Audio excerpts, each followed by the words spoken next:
this episode of the Book Fix Podcast, the podcast where we fix lives one book at a time, spooky edition. I'm your host, Cheli. And I'm your host, Yajaira.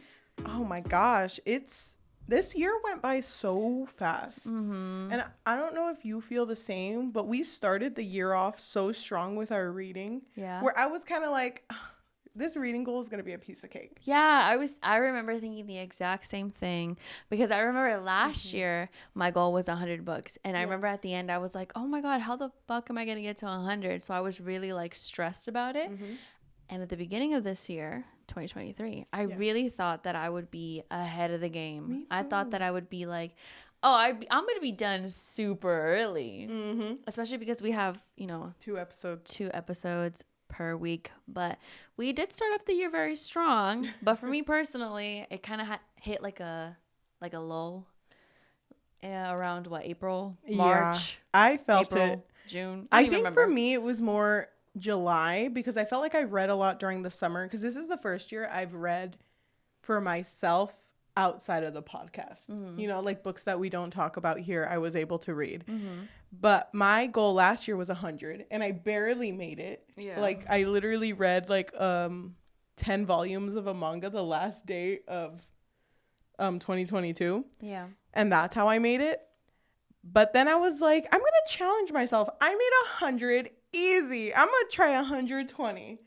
That was my goal for this year. You put 120. I kept 100. So, okay. So I did change it. Oh, you changed it back. Okay. I changed it back because I was like, I don't want to stress myself out with reading. If I keep a steady 100 for the rest of my life, then I think I'll be less stressed out. Because I totally didn't take into account that both of us have busy lives too. Seriously. Also, shout out to the people who only put one book as their goal. That's awesome. My sister put 20, and it's funny because we're over here in the 50s and 60s, and she's over here I don't think I'm gonna make it. I don't think I'm gonna make it. 20 is a lot. But I get it though, because that's a very realistic goal for someone who doesn't read as often. Yeah. So again, I did pick 100 books. I'm at 55, which is so funny because on Goodreads it tells you how behind you are. I know. 21 books behind schedule. Damn. Is this the most behind you've ever been? Yeah. Dang. You have to read then? You have to read the prequel to The Last Ronin that came out recently. Because it counts as 5 books. Really? Yeah, it'll be... and if you wanted to talk about almost there. Because I was going to read those after we finished our spooky reads. But currently I'm at 67 out of 100 and I'm 9 books behind. And I'm very stressed because I don't know if I'm going to make it this year. And I'm not going to push myself last minute to make it. If I don't, I don't. Yeah, I was kind of feeling the same way because I don't want to get burnt out either. We have a strict schedule for the podcast, of how many books we need to get done for the year, obviously. So I want to prioritize those books above my personal reads. Yeah, me too. I don't know. But then I get sad because I look at my personal reads and I'm like, I'm so behind. So, yeah. As soon as we finish these spooky books too, because at first I was like, okay, I can finally read this book that I bought and this other one that I really wanted to read that I've been holding on to. Yeah. But then we have to read for the month of November and December. Yeah, because we're a month ahead, or we try to plan a month ahead. Hold on, pause. I'm going to turn on these lights. If you guys are watching this, we have ghost lights that we didn't turn on. Hold on. Okay, go ahead. I'll just let everyone know about that time we met Yajaira Mafi the first time at the book signing event that we went to. I remember I asked her, as someone who writes books, what is your favorite book that you're reading? Or what are you I think I asked her, what are you currently reading? She told me that as an author, you don't really get time to read because you're so busy creating. And she was like, and I miss it because that was the reason I started. I started because I read, but now I don't read. Yeah. And I was like, wow. And then I'm thinking about us because we are reading, but at the same time, we're not reading. We're not really reading for us, personal. I mean, some of the books that we pick are ones that were already in our TBR. It just happened that way. But I know that for me, at least I think it was around March or so, or maybe it was February. I really wanted to get like at least a good chunk of my physical copies done. Me too. But that's not happening. It's not happening for me either. Unless we just like, if I were to go in a cave and just read for a very, very, probably like maybe I need to just a month. Quit my job. Down. Oh my God, I didn't even think about that one. I love that we give good life advice. Honestly, can you guys support us on Patreon? I know. Please. We're really gonna make it with that one. Okay. But today, not saying we don't like the books we read, but I will be honest, I miss romance so much and I cannot wait. It feels like we've been doing this for a lifetime. I know. Doesn't it? It's because it's been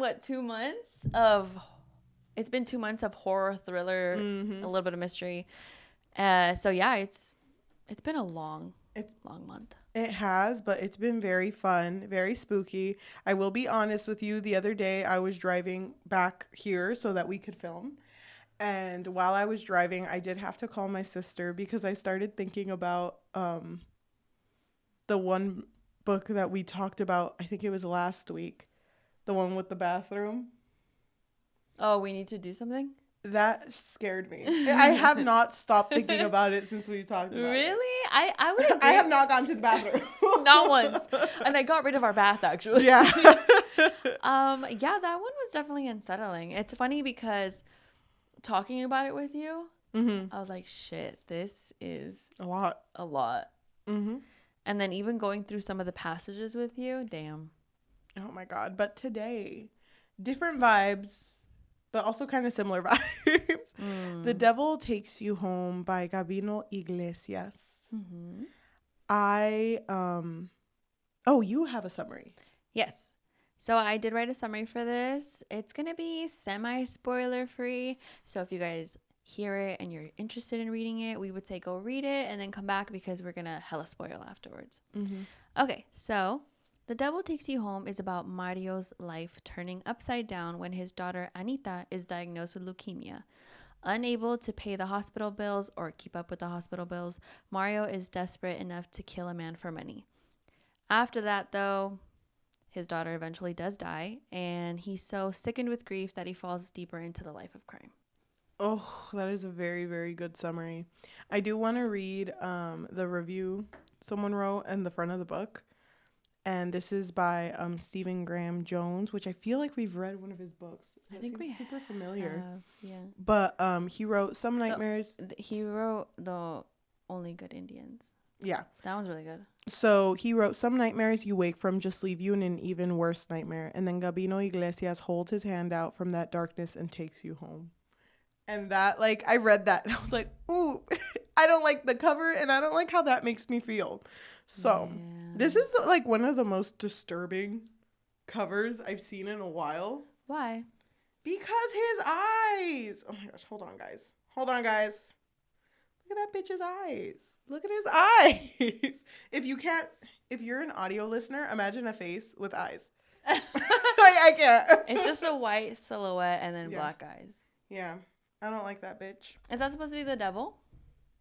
I don't know. I thought that was Mario? supposed to be him. And then, like, because there's also, like, a black cloud. So it kind of looks like someone's standing over him, too. So, it's the devil. Taking There's also a bird back there. I'm scared because birds aren't even real. Don't, like... You know, I haven't actually seen a bird since I was a kid. So where are they at? Did you hear that birds are going extinct? Yeah. R.I.P. That's why it's scary. R.I.P. But that's what you get for shitting on me. You remember those fears of when birds would go over you and you'd just be like, oh my God. That was literally me today. We went to the beach and there were so many freaking seagulls going over us. I was just like this, my hand above my head, just like, nope. No, please. No, not today. Please, God.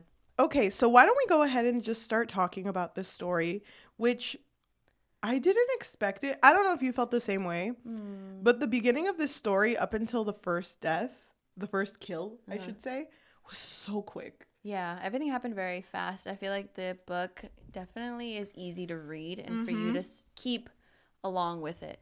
But first, why don't we guess? Oh, yeah. How the other person feels. So Cheli and I, we don't talk about these books, but we like to kind of assume how the other one would rate it out of 5. It's funny because we just did our horror tier list. Yeah. Remember? I do. And remember how you were like, oh, supernatural when it has to do with religion? No. Mm-hmm. Forget that. Not down. So I'm going to assume that you're not going to give it like a 5. I'm not going to look at you. You know, look at me? No, I can't look at you. Wait, look at me. You're going to give it a 4. Oh my God. You think I'm going to give it a 4? I don't know. I can't tell with your giggles. I think you're going to give this a I don't know. Cuz like I see our future and I see us in a in a what's it called? In a rocking chair? I was going to say a wheelchair, but yeah, in a rocking chair side With our books. Yeah, just and you're not going to all of a sudden close your book and be like, "Do you remember The Devil Takes You Home?" Oh my gosh, slay. Okay. So I think you're going to give it a 3. Okay. Just by the pure guess, no thoughts behind that. Just vibes alone. So this book starts off so like just in the moment, and it's like, oh, my 4-year-old daughter Anita has leukemia, and they feel like, at first they're hopeful, but you can tell that Mario, our main guy, is like super angry because it feels very like they're not being heard. They're not being heard, and they're not respecting their opinion as parents. And he gets really mad because he's like, oh, this feels very racial because they talk to us as if we don't understand what they're talking about. Because there was this one part where one of the doctors was like, oh, yeah, the thing that's being affected is this part of the body. You know, the part that makes white blood cells and, like, speaking super slow. Yeah, so she just assumes that he doesn't understand what the fuck she's talking about. So she'll describe it in a way that's, like, for a child. I don't know. It's very, just, like... putting them down. Uh-huh. And they even talk about their daughter, Anita, as, like, an interesting case. It's not even like, because they had said that there's a 98% chance of survival, but she's the 2% that's dying. It's like, yeah, so interesting, Isn't right? that fascinating? Oh my God, like most kids survive this, but yours, And then they offered like more help, but it was like, yeah, but you have to pay all these like bills and stuff. But I know you could do it, right? I know you could do it. Didn't they want her to do like this study? Yeah, because they knew she wasn't gonna make it, so they were just gonna see how far they can get in research with her. So that's kind of what it felt like to me. Yeah, but I agree. It sucks because Mario and his wife Melissa, they were both just like, they had no hope that they just went to God basically. So Melissa would just put candles by Anita's bed and just pray, put holy water on her, bless her, and just tried her best. And it was sad because they basically said that it looked like their daughter, who had once had so much life, was like withering away. Yeah. And of course the hospital bills are just racking up. And so doesn't Mario recall an old coworker named Brian who told him like, hey, hit me up anytime, life gets too hard, because I think he started selling drugs or something, and Mario knew that. And so because of the hospital bills and just the stress, he does end up reaching out to Brian. Without really telling Melissa anything. Yeah, he doesn't tell her. Yeah, so he, one day when Melissa is with Anita, Mario goes to meet Brian, and Brian's like, all you gotta do is get rid of this man. Yeah. Gives him a gun, and he's like, you just let him get to his door, shoot that bitch, and leave. Yeah. And Mario's like, I don't... Brian, no. All reloading the gun and checking it and polishing it. Brian, ready. He's like, I've never even held a gun. He's like already like fucking like 3 bottles.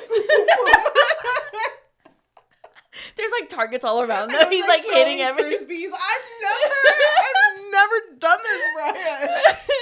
Brian, what gave you the idea that I can hold a gun? Wait, I can't use. It's too heavy. I know. I can't just use my own. He's like pulls some out of his pocket. But it's weird because he's given this task to kill someone. But and doesn't he not say the word kill though? I feel like the first one. Brian doesn't specifically say kill this man. I think he says something like knock him out, or I'm not even sure. No, the first one was kill. You're thinking about the second one where it was like you choose. Oh, You know, right. For the first one, it was like, no, you have to kill this man and But then leave. But doesn't Brian tell him, like, well, if it makes you feel any better, he's not that great of a guy, so. And you know just what? Do it. ¿Cómo se llama? Mario never... He never asks. He never asks. No. And it's funny because when he sees the guy he has to kill, he's like, you know what? Fuck that bitch. You just look spaghetti ass bitch. He's all putting up his hair. He's like, okay, now I feel it. Yeah. He had no, like... He felt no guilt. Mm-mm. And that was something that scared him the first time. Yeah, the first time he killed that first guy, he even said it, that, oh, I thought that I would have felt guilty. I thought I would have felt repulsed, but he didn't. I think he had so much pent up anger from everything that was happening with Anita because she's so little, so innocent, that to him, seeing someone who maybe deserved to die, not being sick or, not having any health issues, that's why he was so angry. Yep. And... when he killed the first guy, I want to bring this up because I don't know if it's important, but do you remember when he shot him and the body fell to the floor and he talked about, like, it's very gory. He talked about what the head looked like, and he said it looked like maggots had already been eating him from the inside. Yeah, I do remember that. Mm-hmm. Was that important? I don't know. I thought it was just like a little hallucination. Okay, I'm glad you said it like that because that's kind of what it felt like to me too. But I don't know, you know when people do something and their adrenaline just starts pumping and it's just like you're super hyper aware? Yeah. I felt like he was in that moment because he left immediately, but he also like observed everything. Like he was like, this is what the door looked like, this is what he looked like, this is how it felt, and then he left. Yeah. And when he left, I think he was already in his car on his way out. And there was a lady who was looking at him that looked like she didn't have eyes. And there's like this, there's this creencia, a belief in like Hispanic culture that when you're about to die, you see someone. I've always said muerte. It's always been muerte, right? Yeah. But they use a different term. La huesuda? Don't they bring that up, don't they? Yeah, I think that's her, like all the different names. Yeah, they have different names, yeah. I would just say muerte, too. Mm-hmm. They call her huesuda because she's bony as fuck. But that's so fucked up. That's why she is the way that she is. But she's Lady Death. And basically, he thinks that he sees her because he's like, oh my God, something's going to happen to me. But it doesn't. Not to him. I do want to bring up, though, at the beginning of the story, he did bring up that he can feel things that other people can't feel. So he doesn't get like, it's not like angels talking to him or anything. He doesn't believe it like that. He more believes it that he'll only hear things when something really bad's about to happen. Yeah. So he woke up one night because he felt silence in his house and he just knew his mom was dead. Or like he woke up once and he felt a chill and then it turned out his friend who was not even near him was in a car crash and died. So then he feels like this gut feeling and then gets a call from Melissa and you can hear her crying and he already knows that like Anita has died. Yeah. And it was right when he killed the guy. Yeah, like right after the first one, right? He already has like his $6,000. He's all set. But yeah. So basically, it's just really depressing because he did this kill thinking like, okay, I'm going to pay the hospital bills and then we're going to help Anita more with all of this money. But then he kills this man and she ends up dead. Like those moments in movies or shows or TV shows are so sad. But he doesn't regret any of it. No. Even like after killing him and before he knew Anita was dead, he was like joyful. Like he was trying to fight back a smile and he was like, this is great because it's like I'm getting revenge for all the people who did this to Anita. Like all the bad people who caused this. But even like after she died and him and Melissa go home, there's this weird sense of like they're blaming the whole world on Anita's death first. And they blame everything. They're blaming the microwave for like the radiation. They're blaming the TV. They're blaming the toys, pollution. And then they start to blame each other. And then they start to blame themselves. So like it's just falling apart. Yeah, and they definitely become shells of themselves. And it sucks because it's kind of gradual, like when their relationship starts to fall apart. That for me, like when it did fall apart, I was a little bit shocked. I thought that they would have stayed together at least a little bit longer. That they would have lasted. Just a little bit longer. But then once like you could see that anger that they felt, even towards each other, I was like, damn, they're not gonna make it. Yeah, it sucks. After his first kill, he didn't do any more until him and Melissa had a very big fight in which she basically just told him to do a small thing, like, oh, can you call this person for me? Oh my God, I remember And this. he was just like, yeah, I'll call later. And then she completely, like, not even blew up. It was just, like, in a very nasty voice. like, no, you won't. No, you won't, because you never do, because you're fucking useless. And she just says that, and in his mind, it's so stuck on him. Like, it stung so much.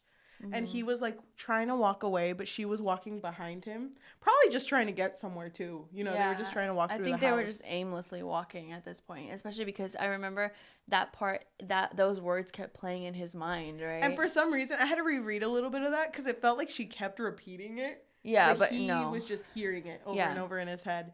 I think the way that she did it was just kind of like an off comment, like, oh, yeah, right, you won't do it, you never fucking do. Yeah, you know? But it was, he did say that it just felt sharper, like it was cold, and he can even see it in her eyes that she was just gone, like she wasn't who she was. And he got really mad that he ended up shoving her to the floor, well, elbowing her. And then she, like, crashed into the table. She, like, it was a horrible fall. Yeah, it was. And she was just... I thought he, like, elbowed her face. Elbowed her face, and then the back of her back, I think, hit the table. Yeah. And then she fell over. And so she, like, ended up really injured. Yeah. And I think this part, they were, like, both in shock. Mm-hmm. And no one said anything. And he was, in his mind, he was like, I could apologize. I could go down and ask for forgiveness. Or I could walk away and ruin this, basically. And he chooses to walk away and lock himself in the restroom. Mm-hmm. And then later when he comes out, he figures out that Melissa locked herself in Anita's room and is just crying. Mm-hmm. And then when he goes to sleep on the couch, wakes up the next day, he sees a letter from he sees a letter from his wife, Melissa, who has left him. And she wrote something in the letter. I don't know if you felt the same way, but when something sad was happening and they would speak in Spanish, I was like, God damn. Yeah, I love the amount of Spanish that was in this book. And I love that they didn't translate everything. You know what I mean? Mm-hmm. It says, don't come looking for me. And then at the end of the note, it says, the thing that held us together is now food for the worms. They were talking about Anita. Yeah. Damn, that's so sad. I'm thinking that she wrote it in Spanish. I'd like to believe it because I was thinking of what that would translate to, and that shit hurt. That, like, it stings more in Spanish for some reason. Translate in Spanish. Isn't it like lo que nos juntaban, or no, how's it? Lo que nos juntaba ya es comida para los gusanos. Yeah. Yeah, and I'm like, fuck. That's really sad. Don't call her that. What did you say about my daughter? I know. Wait, that's horrible. You know, I'm not even gonna joke about that. He was already unstable, and she was too. And honestly, they weren't helping each other. Mm-mm. You know what's kind of funny? The two stories we're talking about this week are very similar. I just noticed that. I thought about that in the car when I asked you, "What are we filming?" And you said both. And you said both of those. So I wrote a summary, and I was like, "Wait a minute, hold on, wait." And it's very similar in the way where they couldn't help each other. Yeah. Because in this story, Melissa and Mario can't help each other. Mm-mm. After Melissa leaves, Mario's like, you know, thriving. He's doing so good. Well, he falls apart. Oh, right. Sorry. You know, and he's sorry, just like, I was trying to be hopeful. And, you know, he's just going around his house. Just drinking everything, you know, he's drinking water, he's drinking Gatorade, he's drinking all the liquids, and he's like, no, I thirst for blood. So this So he turns into a vampire. Yeah. So this is Twilight. Actually, this is how Twilight starts. No, Edward's beginning. He basically is filled with, like, so much. Why'd you put my name? Because I circled something. Wait. So he's basically filled with so much hatred and, like, animosity towards the world. He's like, I have to take it out on everyone else. Like, he's not, at this point, not blaming himself for what happened to Melissa. He's just like, I need to kill bad people in order to make up for this. Yeah. And so then he has like a very dissociative moment where he sits down and grabs a book and just starts reading it. And then when he finishes it, he's like, fuck, I don't remember what I just read. Yeah. But he was so invested in it the whole time. So it made him like very irrationally angry. And I thought it was funny because it's the Cormac McCarthy book, The Road, that he was reading. Oh, I did highlight that too. And he chose a line from the book that says, "You are either going to have to find some other way to live or some other place in the world to do it in," which is very like relevant to him because it's like, I can no longer live how I used to. I fucked it up with Melissa and Anita's gone. So his whole world is literally apart now. How'd you feel about that being his motivation? That gives me the vibes of that one person who like wanted to assassinate someone because they read a book. Oh my God, yes, I do remember that.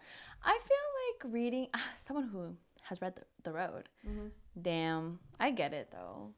But I kind of wish that he would have just maybe gone to therapy, maybe apologize to Melissa, you know, like maybe do something in a healthier way. Can I say, as someone who hasn't read The Road, but having you and a sister who is very passionate about the dislike they feel towards The Road, I don't know much about it, but I do know that a bunch of people see themselves in the main character because they're like, I would do that shit.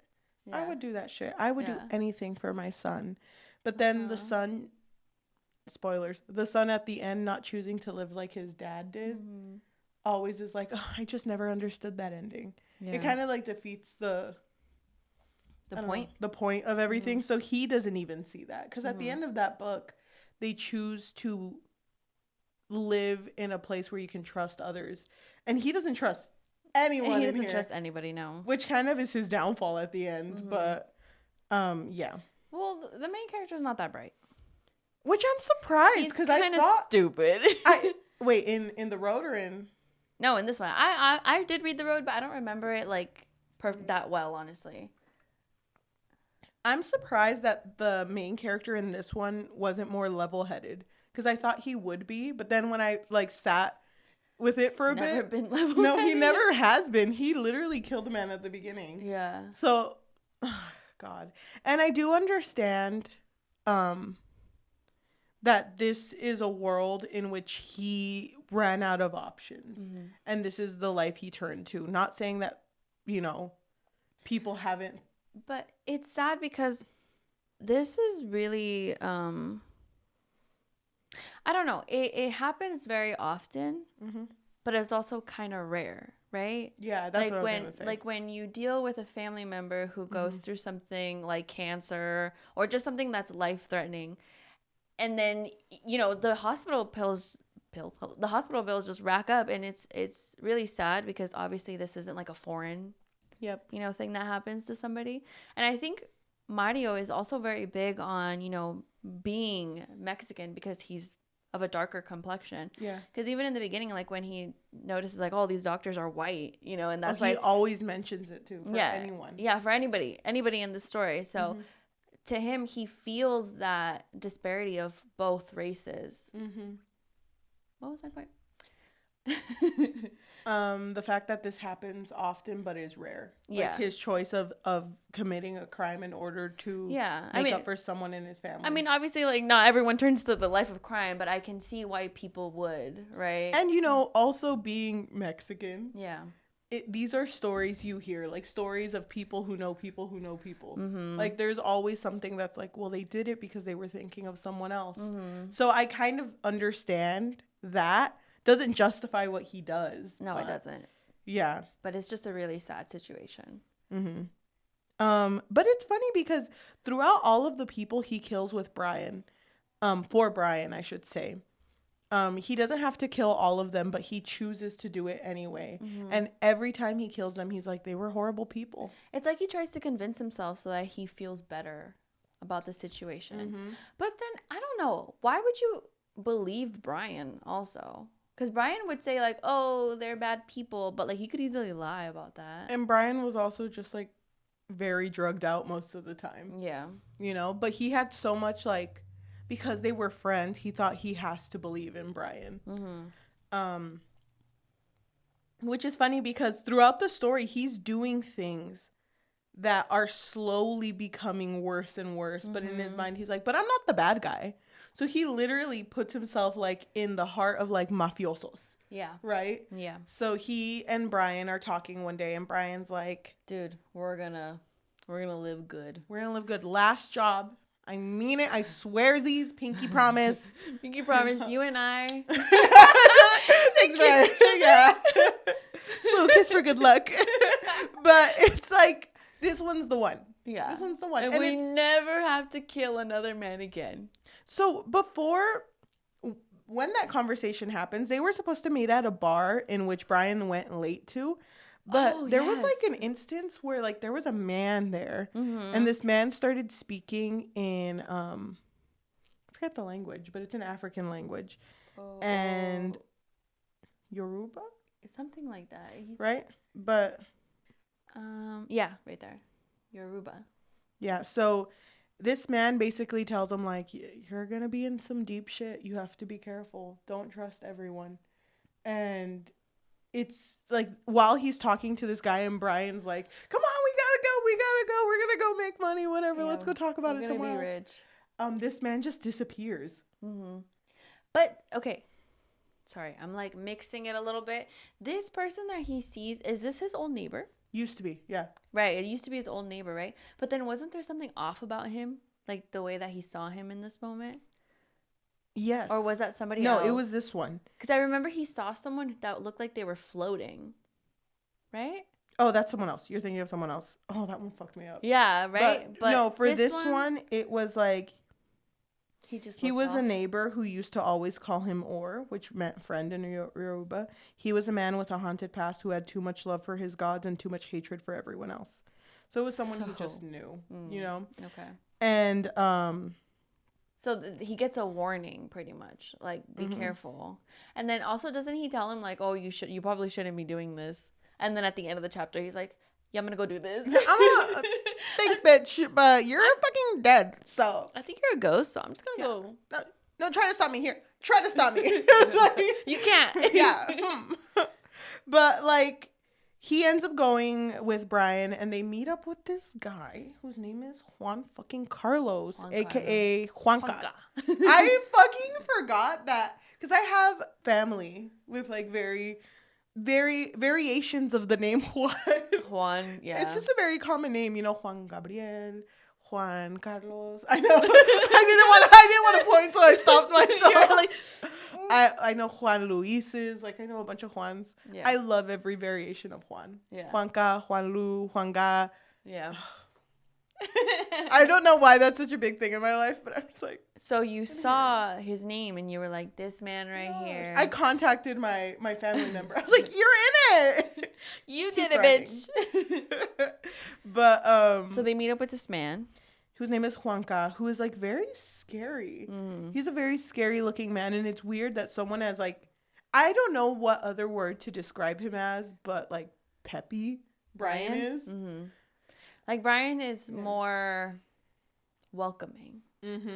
So Juanca is like, who the fuck is this bitch? Brian, who's he? Yeah. And then Mario talks in Spanish to him. And I fucking love this part because he talks in Spanish and he's like, I'm here to help. I'm here to help, and I'm going to do the job right, and I'm going to do all this.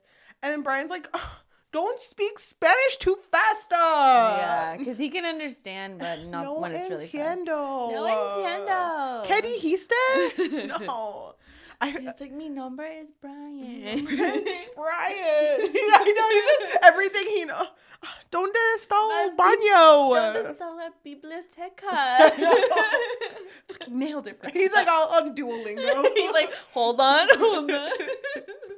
Oh my gosh. But basically, they are told. Juanca is like, he's not sure about Mario at first. He's not, but then after hearing how Mario talks, he's like, he's one of us. Yeah. He's that bitch. Yeah. I vibe with him. So he basically tells Brian and Mario that there is this big like drug cartel thing where they have to move drugs but also like kill a lot of people. They have to intercept a shipment of drugs before it reaches Mexico, I believe. And so intercepting it and just killing all of the witnesses will make sure that they're like okay, right? Because Juanca tells Mario like, oh, well, what do you think that all of these people just know how much money they have, and interceptions apparently aren't like super uncommon. So he thinks that they'll be fine, they'll be rich and they'll be fine.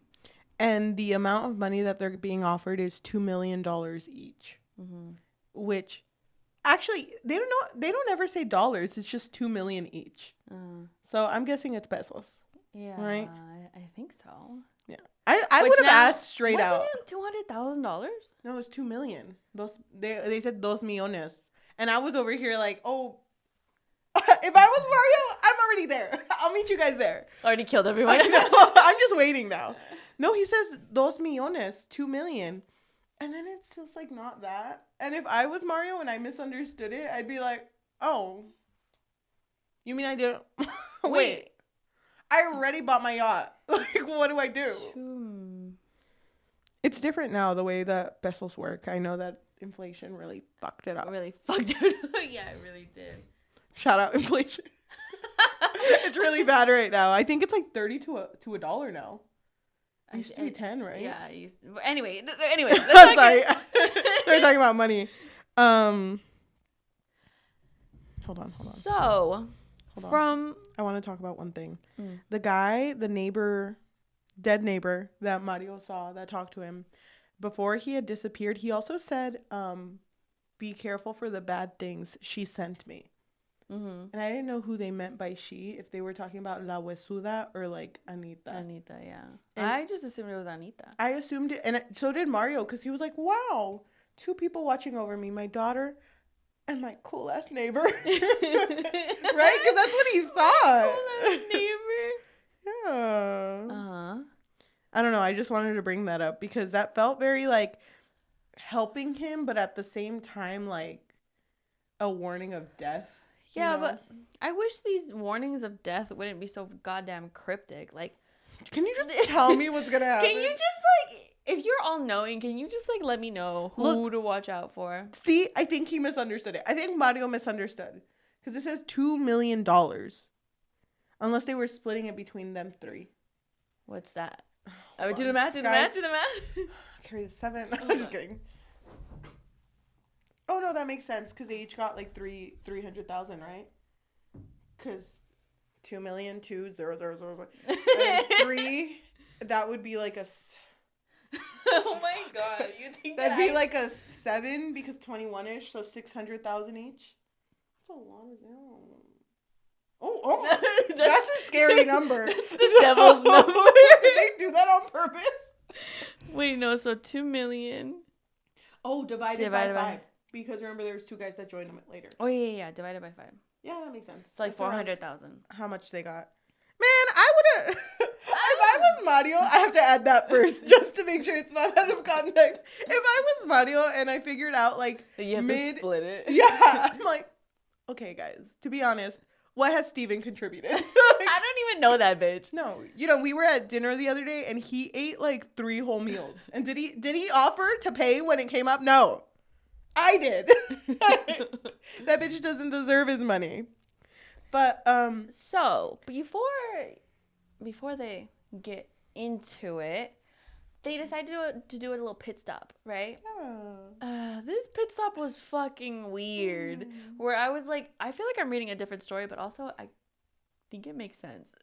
It's weird to me because yes, at this point of the story, I was like, they aren't even bringing up Anita and Melissa anymore. No. Like not brought up at all. So I was like, well, kind of. Well, he would bring it up every once in a while, but it was more of like a narration. Yeah, but it wasn't even like he's gonna do anything about it. Yeah. So basically what happens is they go to this house and Brian, I think he's like having withdrawals at this moment. So he's in the back of the truck and he's going fucking through it. And Juanca and Mario are going to go to this house. And they see this old lady. And this old lady is like, come in, I guess. And basically what ends up happening is really fucking weird. So I'll just say the backstory, even though we find out later. So basically what happened was there was this woman who was a drug addict, if I remember correctly. And she ended up dying, overdosing, but she was pregnant.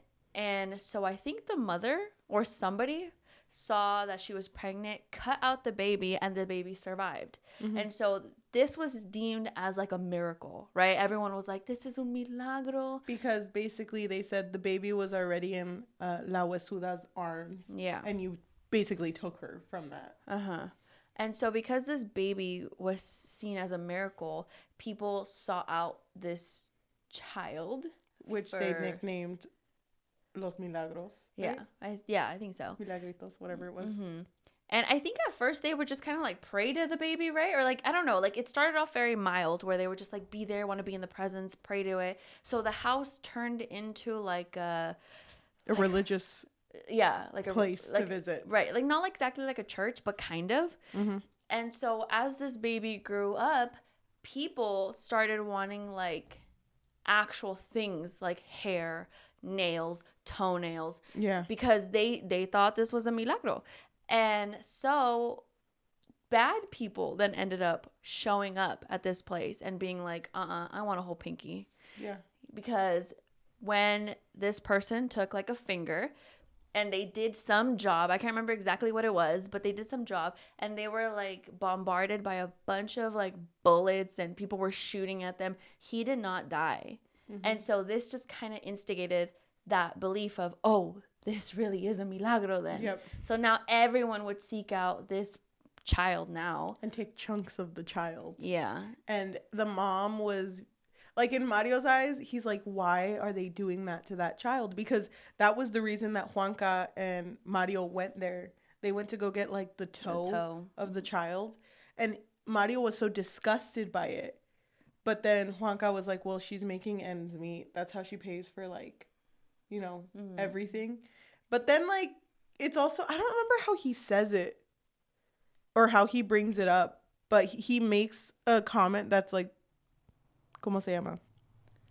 A reference to the title of the book and says, when it's time for things to get ugly, we ride con el chamuco, which is the devil, basically. You know, because sometimes God is your co-pilot, but the devil takes you home, is the one that takes you home. And it's kind of like, I think at this point was when I was more like, wow, Mario really sucks. And he's always trying to judge others first for like what they're doing. And what's happening to Milagros is horrible. Yeah. But like what he's doing is equally as horrible. Yeah. And he still put the toe in his pocket. Like. So it's not that horrible if you're just accepting this toe. Yep. But Juanca wanted this toe because he was like, well, we're going to need this good luck to survive this. That's horrible. Oh, gosh. But isn't it crazy? Didn't Juanca take the toe, though? No, I think Mario had it. I don't remember who had it. I thought it was Juanca. I'll tell you one thing. It wasn't Brian. It was not Brian. Brian was out of it. It's funny because there was this one part where, like, they were eating breakfast and Brian was like, ooh, the three amigos. And just Juanca and Mario were like, why is he like this? I know. Why did we bring him? Yeah. I thought it was funny. I felt bad for Brian. He was definitely an outsider. And then especially when... I don't remember what part in the story this happened. When they beat up two racists. And then Brian didn't say anything about it. And then Juanca got mad at him. Do you remember that? I do remember that, but I don't remember the context of it. I think it was because probably getting breakfast. It was because Juanca was gone for a bit, and Mario was the one who beat him up, and then it was Brian who was like, "Hey, are you okay?" Like trying to defend. I don't remember why he was trying to help the other people, but Juanca was like, "I leave for 2 seconds, and like 2 people are beat up." Yeah, and I think they had brought up because Mario beat these people up, but they also had a child, didn't they, with them? Or something like that. I don't remember. But I know Brian did not have their back. And then that was around the time where Juanca was like, keep your eye out for that one. Like, you're not supposed to trust everyone when we do things like this. So I wouldn't really trust Brian. Yeah, so because Brian didn't help out and he kind of just allowed these two racists to say shit to Mario, Juanca kind of like pulled him to the side and said, "Can you really trust someone? Oh no, can you really trust a drug addict? Mm-hmm. Like really? Like look at him, he's having withdrawals. Like he's going through it." Yep. Yeah, that was right after Milagrito.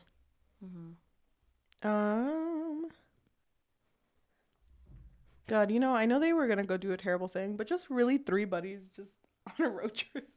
They were going from friends. Austin, Texas to Mexico. That's a big ass drive. Yeah. I wonder if they got close. They didn't. Just to let you guys know. Spoiler alert, they did not. Okay, so the Milagritos thing happens, and then after Milagritos, they end up in Juanca's like home or family home with the mom, right? Yeah. And there they meet the person they're gonna work under, which is Don Vasquez, right? Yeah. Scariest man alive. I would say, hands down. Because even like you see someone, you're gonna work with them. Mario's like, oh, pleasure to do business with you. And even Don Vasquez is like, it's no pleasure to know a man like me. I'm like, damn. Oh yeah. He did say that, and then he even translated it in English for Brian. Mm-hmm. But he was like, I don't know. They basically gave him a rundown of what's going to happen. And throughout this whole rundown, even just talking about it, Brian's so like incompetent. Mm-hmm. Like you can already tell like to not trust this man. And I even think, I don't remember who it was. Someone comes up to Mario and tells him like, Brian's gonna kill you. Yeah. But then remember, Mario was like, it kind of feels like Juanca told them to tell me that. Yeah. Like he started to have doubts. But then he started overthinking it and then just started piecing things together, because there was even a moment where they were staying at a hotel and Juanca was like, you and Brian gonna sleep on the sofa bed. I'll set it up for you guys. And then while Mario was coming out of the shower, he heard Juanca talking to someone who was most likely his wife. And he says he hears 3 bricks. And in his mind, he's like, oh, that's how many bricks we're getting of money, but we each get 1, so why would he say 3? Yeah, so then he's like, oh, this bitch is gonna kill us. Yeah, he is gonna kill us. And he becomes so obsessed. Like he heard that and he was like, fuck Brian, I'm gonna kill Brian. I don't even care. You know what, he was never even my fucking friend. Yeah, even though he was his friend. And now that I think about it, in the morning when I was like, Brian, pass the salsa, he didn't. So like, fuck that bitch, he's gonna kill me. Yeah, so he's now all, even though he hasn't said he's going to kill him, it's now stuck in his head like, oh my God, he's going to try to kill me. But doesn't point. No, but I remember, because I listened to the audiobook, I remember when he said it, it happened so fucking fast, where he was like, I'm going to kill him. No, I'm going to do it. You know what? Fuck that bitch. Should have gave me salsa, bitch. I don't know. This story, there's a lot that goes on, because there's also someone named La Reina, right? Try to remind me how La Reina comes up. I really don't remember how she first shows up. But she's dating Don Vasquez, right? Well, it's presumed that they're dating. Yeah, they think that they're dating. But La Reina is like the one who has the vision of Brian killing Mario. So it's like, right? She has like the little premonition about it. But whatever. They're all getting set to do this interception of the drugs. They hire a bunch of other people to do it with them, and then Juanca's like, okay guys, we finished this, 200,000 goes to each of you. And they're like, chill. And Brian's like, yeah, hell yeah. And then Mario's like, fuck Brian. Like he can't focus on anything else but killing Brian. Yeah, so then the whole interception thing goes through, and it goes pretty well. Yeah. Brian gets shot, and it's funny because Juanca is like, is it a good shot or a bad shot? And Brian's like, all of them are bad shots. I don't know what you want me to tell you. So it wasn't that bad. But when everyone is dead, they're like, okay, let's check the bodies and make sure they're dead. And I'm going to say this part, and then we can go back to the part with the floating lady. But when all is said and done and everyone is dead, Brian is kind of like leaning over and looking at something. By everyone, you mean like the bad guy, the quote bad unquote guys. quote unquote bad guys. Yeah.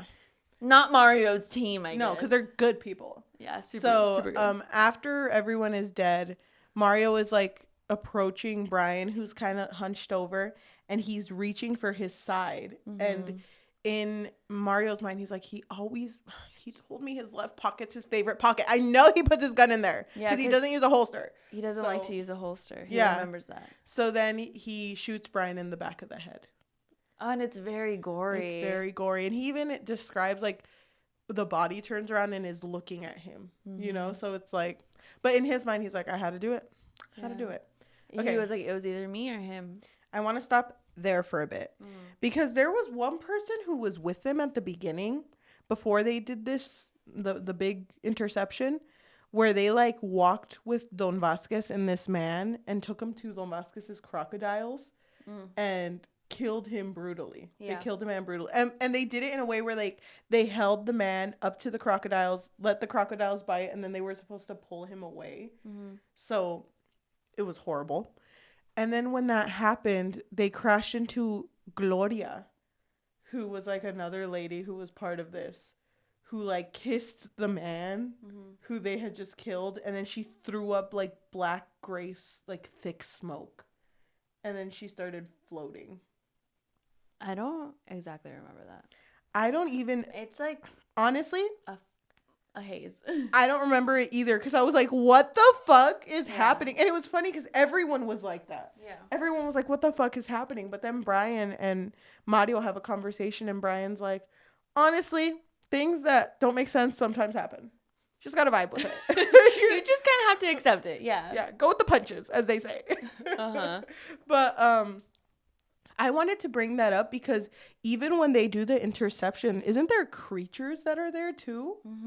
Right? Yeah, like there's like I don't know, like it looks like a monster that like pop out, and aren't they like shooting at them too?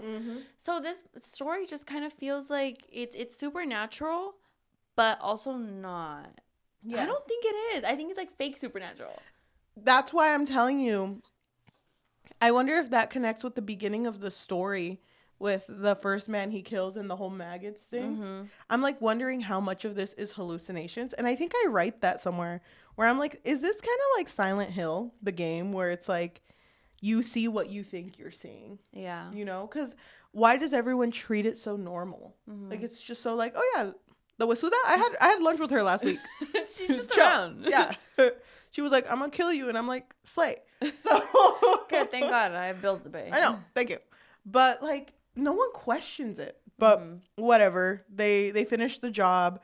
Brian's dead, and Juanca comes and is like, you killed him. You know what? Good on you. He would have done it to you. So it's good that you did it this way. You get his chunk of the money, so you basically get $400K, and Juanca gets $200K. And Mario is so dumb. Happy ever after. I don't understand why he never thought anything weird about Juanca. You really think that some guy's just gonna be like, you can get his whole sum? You wouldn't think that he'd be like, let's just split it. Okay, but think about it. Think about it. That dinner when Brian didn't pass him the salsa, and Juanca's like, oh no, I got you. And he was like, that didn't actually happen, by the way. Juanca! Dude, they kind of had something. I don't know. They didn't. If you want to know the truth, you're overdoing it. Because they go home. No, okay. Well, first, let's just bring up that Brian had a pregnant girlfriend who he was like, I'm gonna turn my whole life around for her and the baby. And the girlfriend's name was Stephanie. And so Stephanie, I think she would talk to Mario a little bit, and so Mario did form a small connection with her. And so he was thinking like, damn, I just took, you know, her source of income pretty much. But he was going to kill me, so I had to, but he still wanted to leave the money. Yeah, so he was going to give Brian's share to Stephanie because he felt bad. But then when he was reaching for the money in the backpack, he realized that Brian's gun was in there. And then he was like, oh my God, he wasn't reaching for his gun. He was moving his belt that was probably digging into his wound. Uh-huh. So I killed an unarmed man. He wasn't going to kill me. Yeah. And it all hits him and he feels horrible, but he's not going to tell Stephanie. Mm-hmm. But he feels very, very horrible going up to her door. But the way that this happened was kind of crazy because he would keep thinking about that day. Like, it almost like happened again, right? Mm-hmm. He was trying to remember, wait, where was his gun? Where did he have his gun? No, he had to have had it on him. Yep. And it's funny because while he's thinking that, he's also saying the Padre Nuestro que estás en los cielos. Yeah. He's like saying the prayers. Yeah, he's praying. Mm-hmm. And then so he goes to Stephanie's and she's kind of like weirded out, no? Yeah, because it's like, why are you here? But she's not sad. Yeah, she's not sad. She's just like, why are you here? Uh-huh. Why are you visiting? And you know who else is there? No, wait, before you say that, Mario asks her something, right? And she brings up her thyroid, that she takes pills for her thyroid, It's right? called like Thyrex, which sounds like 3 bricks. Yeah. And he's like, oh, he wasn't talking about the money. He was talking about the medicine. Her medicine. Mm-hmm. So Brian, because when Brian was talking to Stephanie on the phone, Mario thought that he said 3 bricks. Mm-hmm. And so he's like spiraling right now. He's like, oh my God, fuck, I just killed Brian, my friend, Brian. My bestie. You know what? I wasn't even mad about the salsa. I was fine. He knows it upsets my tummy. That's why he didn't give it to me. So, oh my God. And then go ahead and say what happened with Stephanie.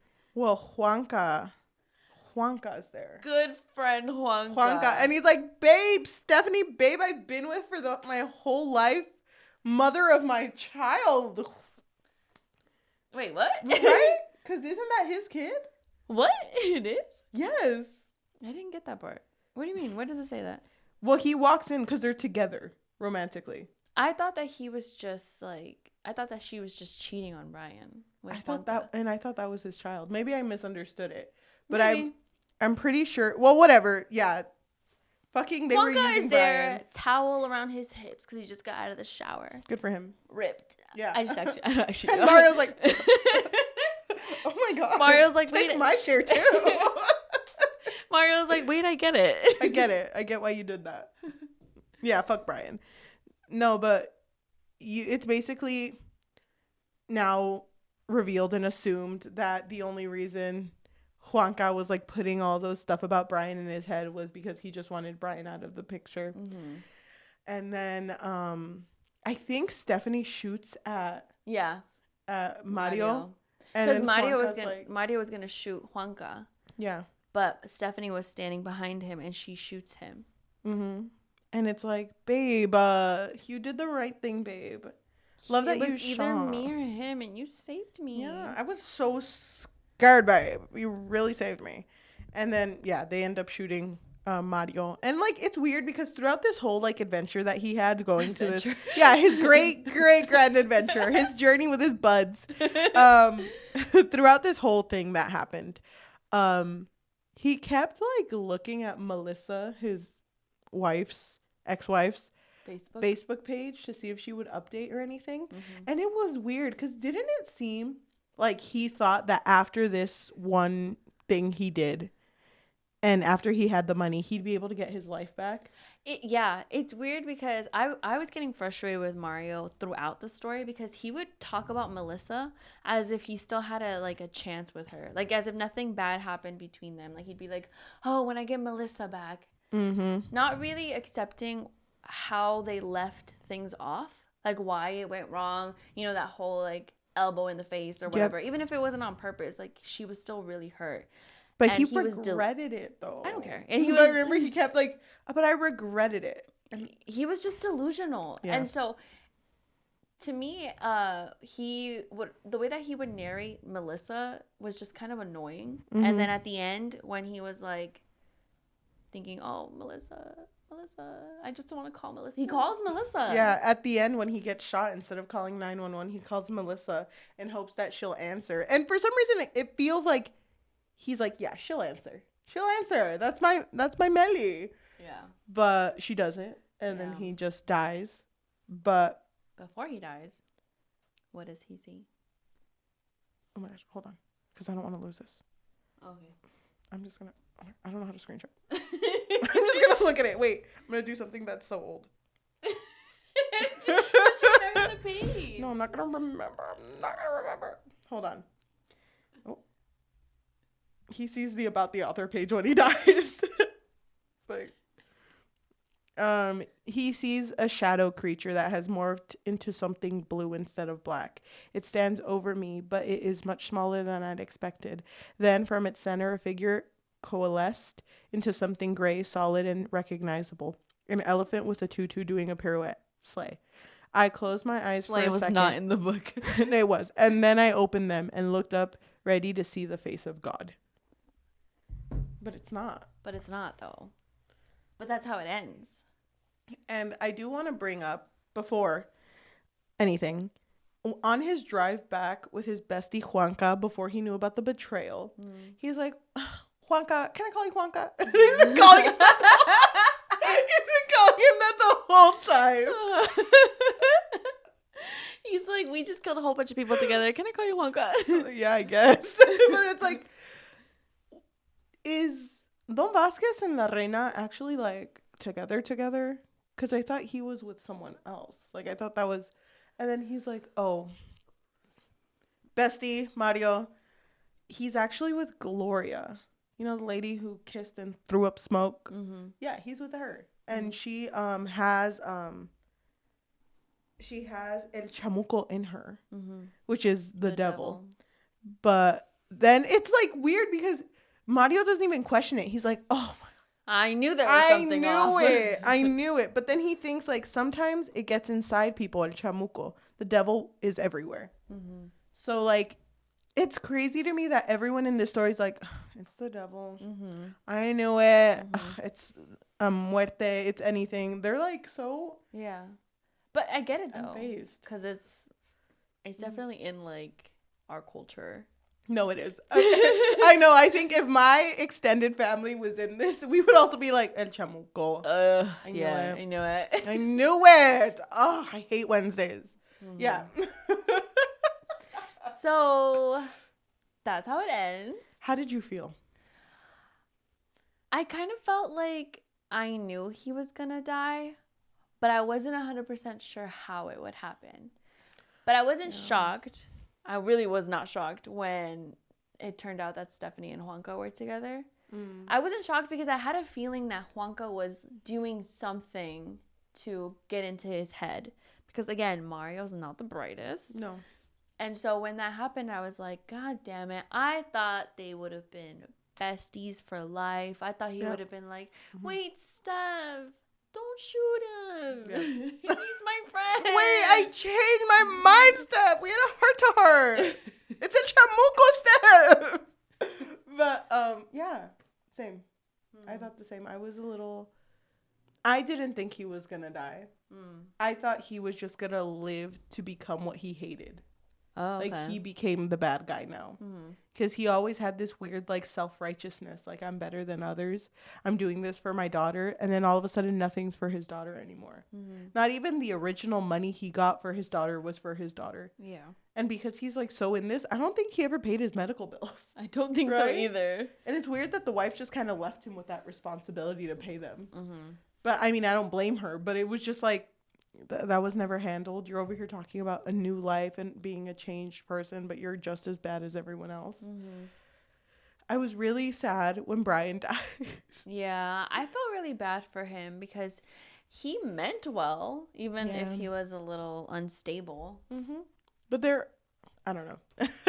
There are people like Brian that get stuck in very shitty situations and do horrible things, but are never really going to get the time of day because, like, he was just someone who was easily stepped over and very replaceable. Yeah. And Juanca saw the opportunity of using Mario to get rid of him, and that's what he did.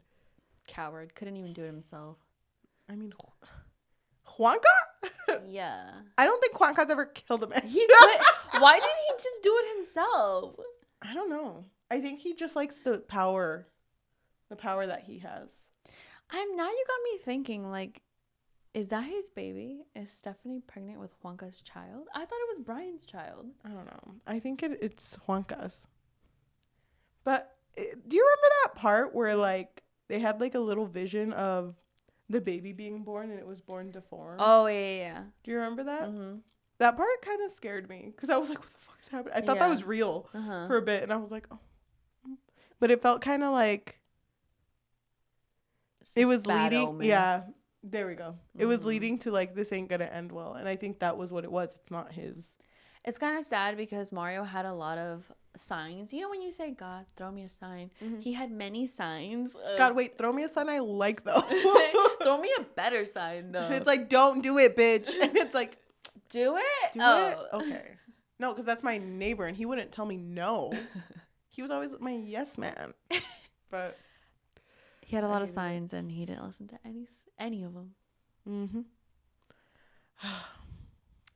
So, because we talked about you not liking horror that involve religion, did you feel like this was what you were thinking about when we were talking about the horror tier list that we did? No, not at all. Really? I don't think this handled, because the thing is, I don't like when religion is brought up and it's the main aspect. And even though this had a lot of like religious undertones, I guess, didn't it also feel like there was nothing religious going on? It was just all these people are kind of evil monsters. Kind of. Well, I just feel like, isn't, because they said that chamuco gets in everyone, so wouldn't it be? And the devil's everywhere. Wouldn't it be there? And then I'm assuming who he saw at the end was probably the devil. Yeah. I'ma just guess. Because he's expecting to see God, but I don't think he will. And then I really like that idiom, even if God is the co-pilot, the devil's the one who takes you home. Mm-hmm. And I mean, Juanca took him home. Yeah. You know, so it's kind of like, yeah, they kind of took each other home. I don't know.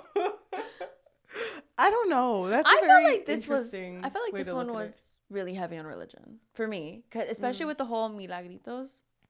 Because that to me is so.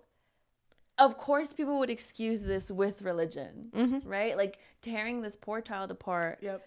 Because they think like, oh my God, it's a milagro. Mm-hmm. Like that's what I was thinking. It's funny because I think it's because I didn't grow up in like Catholicism, which is very.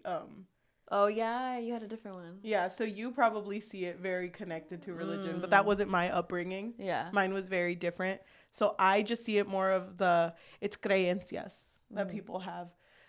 I get it if you're viewing it like that, because it is very like Catholic based, where there's always something that's like a sign of God and we have to take it because, that's what helps us. Mm-hmm. So, okay. Yeah.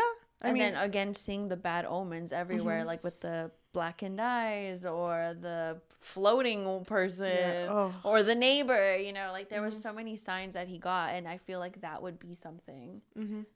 that would be like in a religious story, Yeah, that's true. I guess what took me out though, and the reason I did not enjoy this read, was the fact that these three amigos just went on a huge ass road trip. And I'm like, just be there already. I don't want to see you eat chilaquiles 6 times.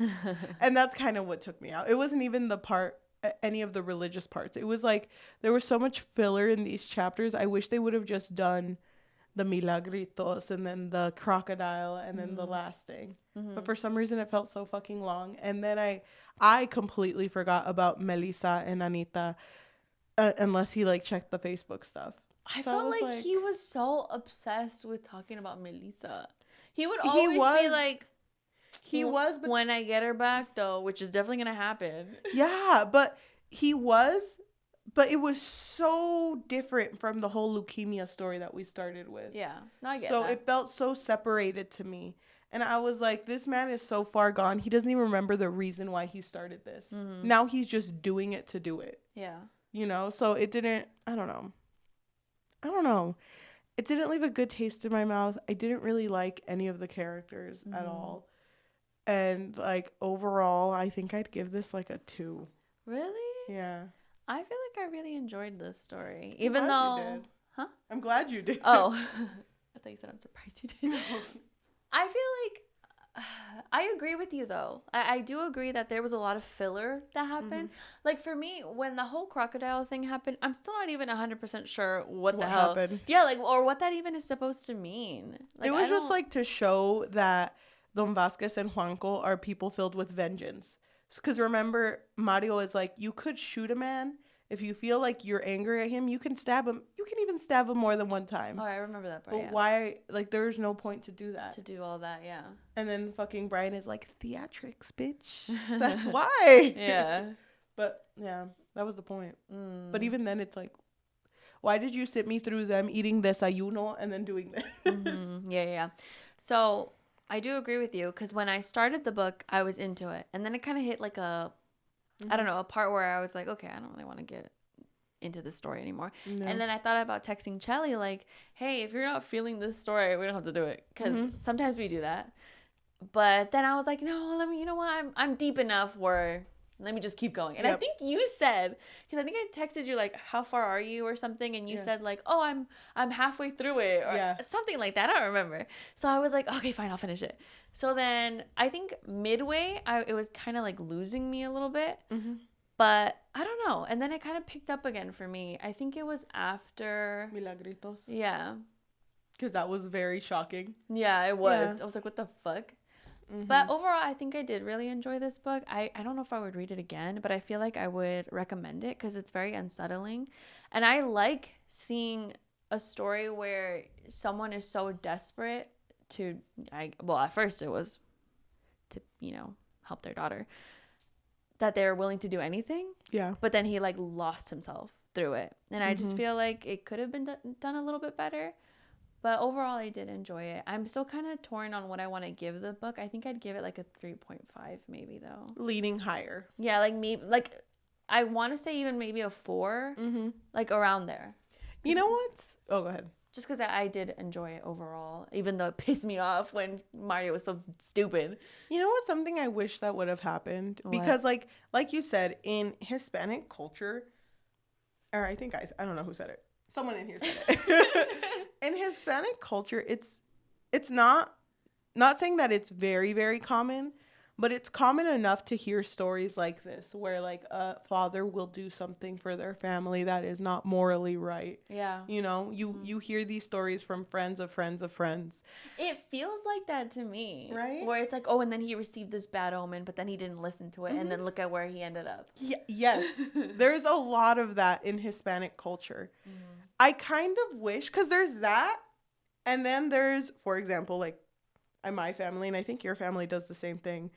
When family members need money, it's like, okay, guys, let's go sell platillos, let's go sell arroz, frijoles, and some carne. Yeah, and then that's how you raise money for, like, someone's hospital fund or something like that. Yeah. I kind of wish that he had checked the Facebook one more time, like he did at the end, and would have seen, like, oh, raise some money for, like, the medical funds for Anita. To be like, oh, I could have just... Wait, you're like, telling me? It's a GoFundMe? I could have just made tamales? Oh, my God.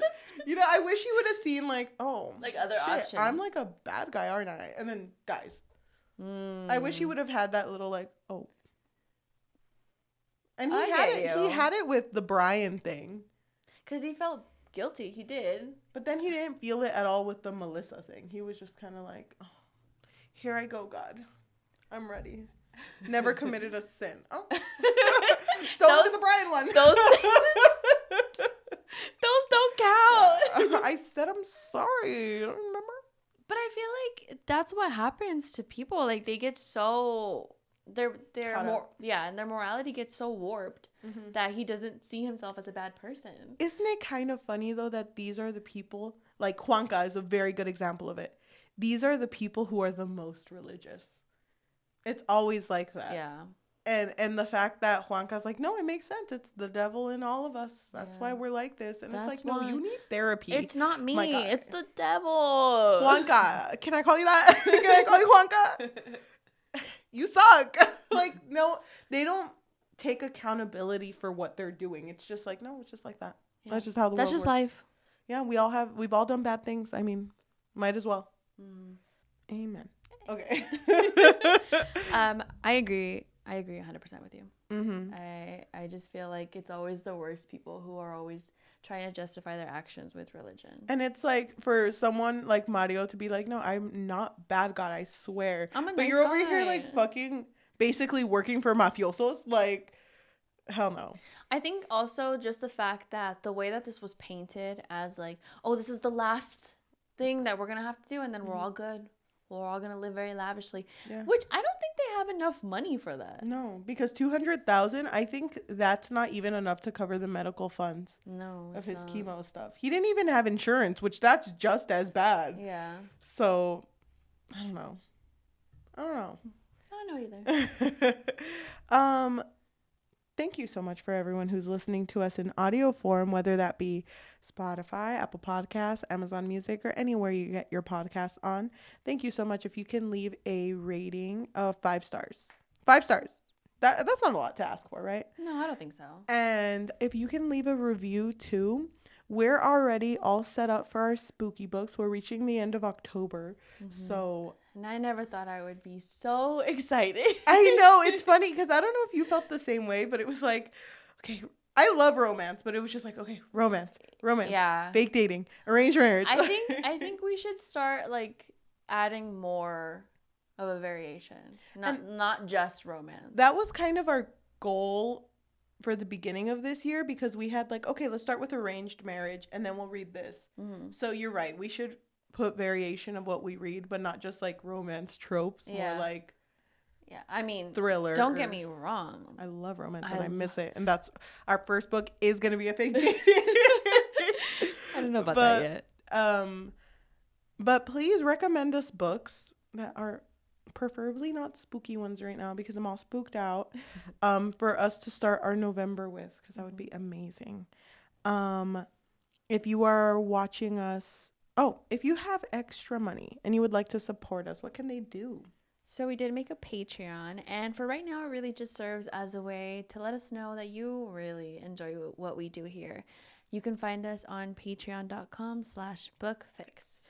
If you are watching us on YouTube, thank you so much. If you can like, comment, subscribe, and hit that notification bell because we post every Tuesday and Thursday. If you want to follow us on social media as well, we do have an Instagram and Threads at The Book Fix Pod and a TikTok at The Book Fix. Thank you. Thank you. So we usually end our episodes by reading a good and bad review of the book we just read off of Goodreads or Storygraph. Do you want to read the good one or the bad one? I want to read the bad one. Okay, I'm going to look up a good review. It has a 3.68, which honestly, that falls right in between what you said you would have given it. Yeah. I think that's valid. Yeah, go ahead. Okay, so this one comes from Shar, who gave it a 5 out of 5 on Goodreads. I'm going to read little parts of it, but it says, from nearly the very first words and continuing throughout, these pages are infused with grief, guilt, sadness, racism, poverty, and overall realness. Gabino Iglesias pulls no punches, nor would I want him to. I said these punches are packed enough to break your heart several times. I think the story told here is not that unusual. Parents want to provide for their families. They want their children to be healthy and to have things other children have. Those wants become needs, and sometimes it's hard to do what is needed, and sometimes nothing can be done at all. The devil takes you home broke my heart and stole a piece of my soul, and as such gets my highest recommendation. All right, so I'm going to read Chanel's review. They gave it 1 out of 5. And they wrote, I just cannot with this book. It's so boring. It's causing me to read less because I'm dreading picking it up. It was my most anticipated book of the month this month. I'm 80 pages in and I'm bored to death. Also, the Spanish adds nothing to this book. My book of the month came with its own translation guide that I was excited to get. I'm currently learning Spanish and was excited to learn more, but it takes away from the flow of the book. Me constantly having to close the book to look up a passage. I'm using the translation guide as a bookmark, and today I'm just tired of being broken out of the immersion of a story. Thank you so much for listening, and we will see you later. Bye. Okay, we don't usually talk about our reviews, but that review, I didn't really like it either. I don't agree. Like, I feel like books can have other languages in there, and we have to look it up. You just have to look it up. It reminds me, you haven't watched the One Piece show yet, right? No. someone talked about the main actor who plays Luffy. His name is Iñaki. And they were like, oh my gosh, I really love that they just let him use his accent. And it's like, bitch, that's how he talks. Oh, you don't want me to use my accent? Okay, here. It's like... Yeah, that's how he speaks. That's what that gave. That's the energy that gave me. That review gave me the ick.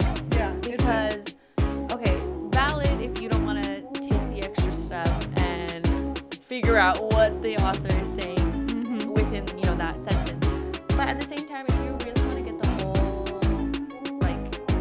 vibe of the story, then you are going to have to use a little translator. And it really doesn't take that long. No, it doesn't. And I feel like we've read books that use 2 languages. Yeah. Where we're just like, okay, gotta look it up. And that's pretty much it. Like, it's not the end of the world. Use Duolingo. But okay. It's fine. It's fine. Okay. Okay. Thank you. See you next time. Bye. Bye. Love that they let him use his accent. Ugh, I hated that.